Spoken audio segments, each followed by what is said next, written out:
Tu hijo rechina los dientes prácticamente todas las noches y te han comentado que probablemente sea secundario a un problema dental. Pues hoy te vengo a contar que en la mayor cantidad de los casos, más del 70%, no se debe a un problema estructural en sus dientes o en su maxilar. Artículos recientes han demostrado que los microdespertares son la causa en más del 70% de los casos de bruxismo nocturno. Los microdespertares son ocasionados por diferentes problemas, principalmente los problemas obstructivos respiratorios, como son adenoides o amígdalas hipertróficas o rinitis alérgica.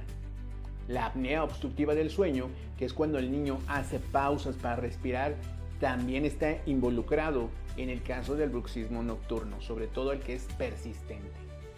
Cuando el cerebro detecta que no se está oxigenando bien porque no respiramos bien, entonces se activa y produce estas contracciones de los músculos masticatorios que conducen al bruxismo nocturno. Así que aquí te voy a dejar una recomendación como pediatra enfocado en niños que respiran por la boca. Si tu niño presenta bruxismo nocturno, es momento de buscar causas de ronquido, hipertrofia amigdalina, hipertrofia de adenoides, rinitis alérgica no diagnosticada y hacer un trabajo multidisciplinario no únicamente con tu odontopediatra, sino también probablemente con un otorrinopediatra y un alergólogo.